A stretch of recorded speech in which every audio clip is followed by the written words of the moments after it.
చెప్పాను. Special thanks to our CM sir Chandrababu Naidu గారు. ఈరోజు వెహికల్స్ తీసుకోవడానికి కూడా ఆయన మాకు పర్మిషన్ ఇచ్చారు. వెహికల్స్ కూడా యాజ్ ఎల్ యాజ్ పాసిబుల్ కొత్త వెహికల్స్ని కూడా పోలీస్ డిపార్ట్మెంట్కి అందజేయగలుగుతున్నాం.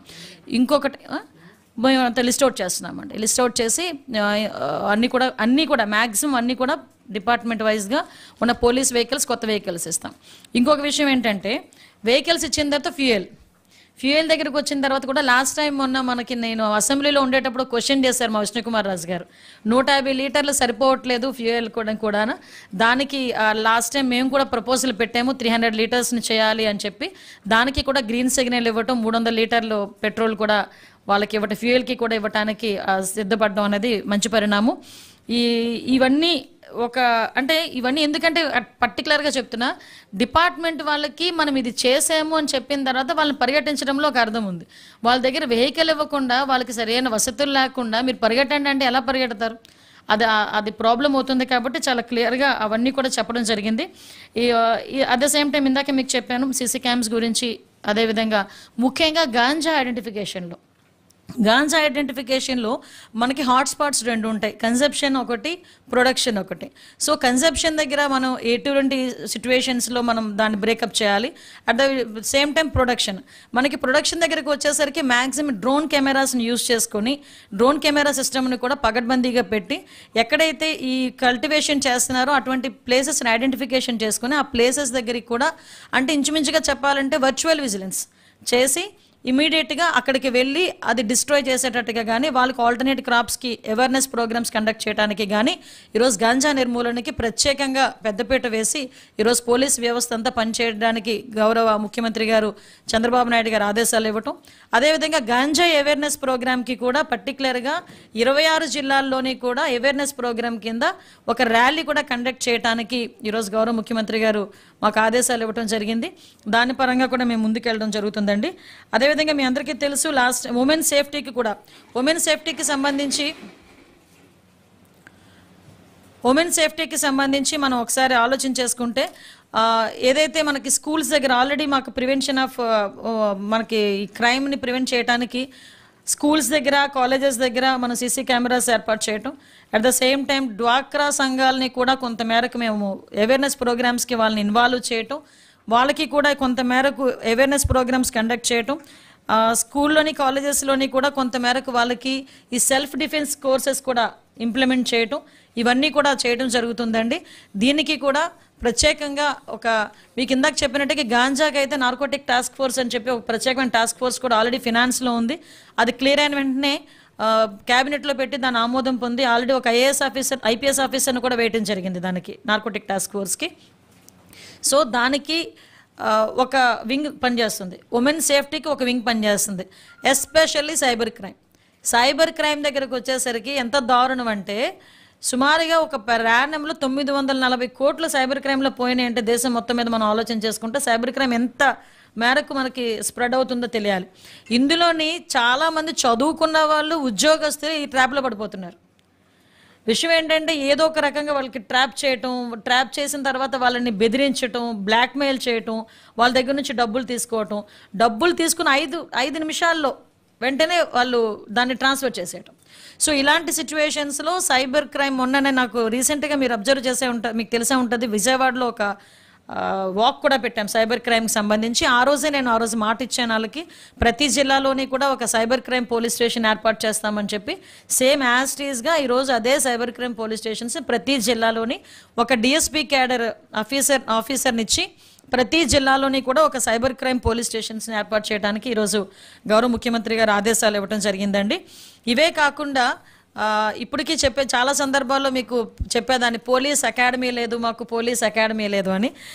బై గాడ్స్ గ్రేస్ అదృష్టవశాత్తు ఈరోజు ఆ పోలీస్ అకాడమీకి కూడా విజయవాడలోనే స్థలం తీసుకొని as L as possible police academy కూడా స్టార్ట్ చేయడానికి ఆదేశాలు ఇవ్వడం జరిగింది. అదేవిధంగా గ్రేహౌండ్స్కి సంబంధించి వైజాగ్లోని జగన్నాథపురంలోని మనకి 290 కోట్లు ఆ రోజు సెంట్రల్ గవర్నమెంట్ మనకి శాంక్షన్ చేసి 9 కోట్లు రిలీజ్ కూడా చేసింది లాస్ట్ గవర్నమెంట్లో. అయితే ఆ 9 కోట్లకి సంబంధించి యూటిలైజేషన్ సర్టిఫికెట్స్ కూడా వీళ్ళు సబ్మిట్ చేయకపోవడం వల్ల డబ్బులు ఆగిపోయినాయి. ఆ గ్రేహౌండ్స్ సంబంధించింది కూడా ఈ రోజు వరకు అకాడమీ ఈ రోజు వరకు మనం చేయలేకపోయాం. మళ్ళీ తిరిగి ఆ గ్రేహౌండ్స్ అకాడమీని కూడా మనం ఈరోజు మళ్ళీ స్టార్ట్ చేయడం జరుగుతుందండి. అది యాజ్ ఎర్లీ యాజ్ పాసిబుల్ గౌరవ ముఖ్యమంత్రి గారి చేతుల మీదుగా దాన్ని కూడా శంకుస్థాపన చేసుకుంటాం. At the same times 4 battalions ఈరోజు రెడీగా ఉన్నాయి. శ్రీకాకుళం, ఒంగోల్, చిత్తూరు అండ్ రాజమండ్రి 4 బెటాలియన్స్ కూడా ఈరోజు రెడీగా ఉన్నాయండి. వాటికి కూడా అంటే మీరు అబ్జర్వ్ చేయండి, 2014 to 19 దగ్గర మేము పులి స్టాప్ పెట్టింది, మళ్ళీ ఈరోజు మళ్ళీ మేము అక్కడి నుంచే స్టార్ట్ చేస్తున్నాం. అంటే 24 దగ్గరికి వచ్చేసరికి మళ్ళీ అది అక్కడి నుంచే స్టార్ట్ చేస్తున్నాం, మళ్ళీ ప్రతిదీ కూడా అక్కడి నుంచే స్టార్ట్ చేస్తున్నాం. అది ఒకసారి మీకు చెప్పాలి. నెక్స్ట్ ఇంకొకటి అసలు విషయం, ఇంతకుముందు పోలీస్ స్టేషన్స్కి వెళ్ళేసరికి చంద్రబాబు నాయుడు గారు ఇంతకుముందు ఉండేటప్పుడు ఇన్వెస్టిగేషన్ ఛార్జెస్ అని చెప్పి డబ్బులు ఇచ్చేవారు. ప్రతి పోలీస్ స్టేషన్కి ఒక 8,000 10,000 ఇన్వెస్టిగేషన్ ఆ పేపర్ ఖర్చులకు దేనికో ఇచ్చేవారు. లాస్ట్ 5 సంవత్సరాల్లో రూపాయి లేదు ఇన్వెస్టిగేషన్ ఛార్జెస్. మొన్న రీసెంట్గా మేము అందరితో కలిపి మాట్లాడేటప్పుడు ఇన్వెస్టిగేషన్ ఛార్జెస్ గురించి కూడా మాకు డిపార్ట్మెంట్ వాళ్ళు చెప్పారు. అదే విషయాన్ని ఈరోజు సార్ దగ్గర అడిగెత్తితే డెఫినెట్గా వాళ్ళకి ఇన్వెస్టిగేషన్ ఛార్జెస్ ఇవ్వాలి, ఎంత పడుతుంది ఎంత ఇవ్వాలనేది మనం క్రియేటివ్గా తీసుకుందాం, ఇస్తున్నామని మాత్రం చెప్పండి అని చెప్పి చాలా క్లియర్గా చెప్పడం జరిగింది. డిపార్ట్మెంట్లో ఉన్న పోలీస్ స్టేషన్ ప్రతి పోలీస్ స్టేషన్కి కూడా ఇన్వెస్టిగేషన్ ఛార్జెస్ కూడా మేము ఇవ్వబోతున్నాం. Next forensic lab. నాకు అర్థం కానిది ఏంటంటే అంటే నేను సర్కాస్టిక్గా చెప్పడం కాదు కానీ దిశ యాక్ట్ పెట్టారు, దిశ చట్టం అని చెప్పి తీసుకొచ్చాం. 21 రోజుల్లో శిక్ష పడిపోతుందని చెప్పి ఆ రోజు ఊకదంపుడు ప్రసంగాలు ఇచ్చారు. అసలు 21 రోజుల్లో శిక్ష పడాలి అనుకుంటే మనం ఛార్జ్ షీట్ ఫైల్ చేసిన దగ్గర నుంచి, ఎంక్వైరీ చేసిన దగ్గర నుంచి, ఇన్వెస్టిగేషన్ చేసిన దగ్గర నుంచి, ఫోరెన్సిక్ రిపోర్ట్ తీసుకొచ్చిన దగ్గర నుంచి ఇవన్నిటి కూడా ఒక లింక్డ్ డాట్ కనెక్ట్ చేసి ఇదంతా ఒక లింక్ ప్రొసీజర్. ఈ లింక్ ప్రొసీజర్లో ఫోరెన్సిక్ అనేది చాలా మేజర్ పార్ట్ ఫోరెన్సిక్ తీసుకుంటుంది. సో ఫోరెన్సిక్ ల్యాబ్ అన్నది ఆ రోజు ఇంచుమించుగా 45 నుంచి 49 కోట్ల రూపాయలు ఆ రోజు శాంక్షన్ చేసిన తర్వాత, వర్క్ స్టార్ట్ చేసిన తర్వాత కేవలం అమరావతిలో స్టార్ట్ చేశారని ఏకైక కారణంతో ఫోరెన్సిక్ ల్యాబ్ను కూడా ఆ రోజు కన్స్ట్రక్ట్ చేయడం ఆపేశారు. ఈరోజు చేస్తుంటే ఫోరెన్సిక్ ల్యాబ్ ఈరోజు కంటిన్యూటీ ఉండేది కదా, ఈరోజు మనకు అందుబాటులో ఉండేది కదా. మనం ఎందుకు పక్క జిల్లాల వైపు, ఇంకో జిల్లాల వైపు, పక్క రాష్ట్రాల వైపు చూసుకోవాల్సిన అవసరమే వచ్చింది. ఈరోజు దాన్ని కూడా మేము గౌరవ సీఎం గారి దృష్టికి తీసుకెళ్ళిన తర్వాత ఇమ్మీడియట్గా వర్క్ స్టార్ట్ చేయమన్నారు. ఆ ఫోరెన్సిక్ ల్యాబ్ని వీలైతే ఫోరెన్సిక్ యూనివర్సిటీ కింద కూడా టర్నప్ చేసి ఇక్కడ ఇన్వెస్టిగేషన్స్ దగ్గర నుంచి ప్రతి ఒక్కటి కూడా అబ్జర్వేషన్స్ అన్నీ కూడా ఇక్కడే జరగాలి, రీసెర్చ్లు కూడా ఇక్కడే జరగాలి, ఆ రకంగా తయారు చేయండి అని చెప్పి ఈరోజు చాలా క్లియర్ ఇన్స్ట్రక్షన్స్ ఇవ్వడం జరిగింది. ఇవన్నీ కూడా మంచి పరిణామాలు. అట్ ద సేమ్ టైం ముఖ్యంగా పోలీస్ డిపార్ట్మెంట్ ప్రాపర్గా వర్క్ చేయడానికి ఇవన్నీ కూడా మంచి పరిణామాల కింద మనం అందరం కూడా భావించుకోవాలి. అట్ ద సేమ్ టైం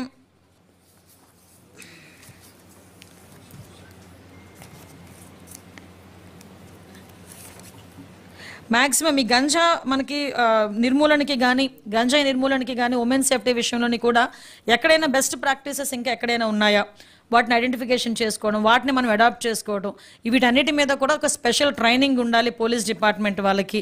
అదేవిధంగా సైబర్ క్రైమ్లో కూడా ఎవరైతే పోలీస్ డిపార్ట్మెంట్ వాళ్ళని మనం ఇంక్లూడ్ చేస్తామో, అపాయింట్ చేస్తామో, వాళ్ళకి కూడా ఒక సెపరేట్ ట్రైనింగ్ ప్రోగ్రామ్ అన్నది ఇవ్వాలి అన్నది చాలా క్లియర్గా చెప్పిన అంశం అండి. ఎక్కడా కూడా ఒకటే ఈ సిస్టమ్స్ అన్నీ కూడా మనం ఎస్టాబ్లిష్ చేసి ఎక్కడ కూడా క్రైమ్ జరగకుండా చూసుకోవాల్సిన బాధ్యత కూడా అందరం కలిసి తీసుకోవాలని ఒక నిర్ణయానికి వచ్చాం. దీని మీద డిపార్ట్మెంట్ మీద కూడా ఎవ్రీ టైం ప్రతి క్వార్టర్కో లేకపోతే 3 మంత్స్కి ఒకసారో 4 మంత్స్కి ఒకసారో కంపల్సరీ రివ్యూ చేసుకొని ఎక్కడెక్కడ మన క్రైమ్ తగ్గుతుంది, ఎక్కడెక్కడ క్రైమ్ పెరుగుతుంది, ఆ అనాలిసిస్ కూడా చేసుకొని చాలా క్లియర్గా ముందుకెళ్లేదానికి ఈరోజు చాలా క్లియర్ ఆదేశాలు ఇవ్వడం జరిగింది. దీని పరంగా మేమందరం కూడా ముందుకెళ్తామండి. నెక్స్ట్ రోడ్ యాక్సిడెంట్కి సంబంధించి, రోడ్ యాక్సిడెంట్స్కి సంబంధించి కూడా ఎక్కడైతే బ్లాక్ స్పాట్స్ ఉంటాయో అటువంటి వాటిని ఐడెంటిఫికేషన్ చేసుకోవడం, అక్కడ ఏమి చేస్తే మెజర్స్ ఏమి చేస్తే మనకి రోడ్ యాక్సిడెంట్స్ తగ్గుతాయని చూసుకోవడం.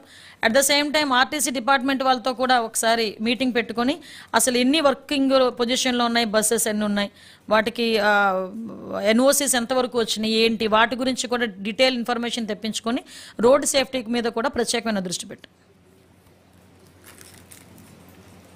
ఓకే,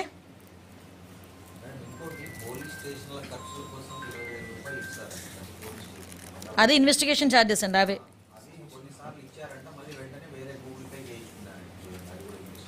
యాక్చువల్గా లేదండి, లాస్ట్ 5 yearsలో ఇవ్వలేదు. ఇంతకు ఏసి గూగుల్ పేలో అయినాయా, ఏవైనా జరుగుతాయి. అది లాస్ట్ 5 సంవత్సరాలు ఏవైనా జరగచ్చు.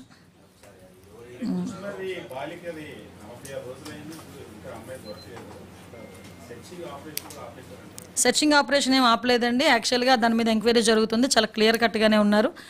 అది ఎంక్వైరీ కూడా జరుగుతుంది. అంటే మీకు కనిపించి ఎతకట్లేనట్టుంది, అందరికీ కనిపించి ఎతుకుతున్నారు. అంటే మీకు కనిపించదు.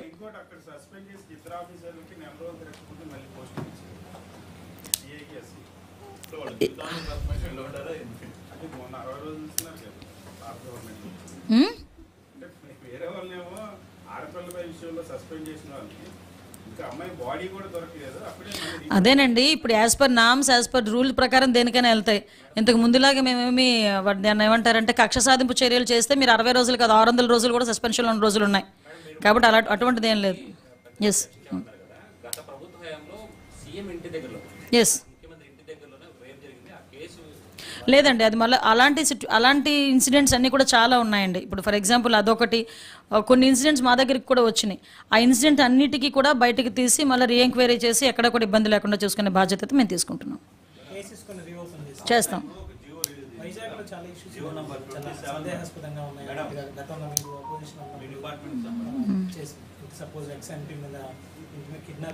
అవునండి. అంటే ఇప్పుడు విషయం ఏంటంటే ప్రతి ఒక్క దాని మీద మనం రీఎంక్వైరీ వేయడం అన్నది కొంచెం కుదరదు, కానీ కొన్ని ఇలాంటి స్పెసిఫిక్ ఇష్యూస్ మీద డెఫినెట్గా అది రీఎంక్వైరీ చేయాలి. ఎందుకంటే పబ్లిక్ పర్సెప్షన్ కూడా ఆలోచించుకోవాలి. కాబట్టి ఆ పర్సెప్షన్ వైజ్ మేము డెఫినెట్గా చేస్తాం.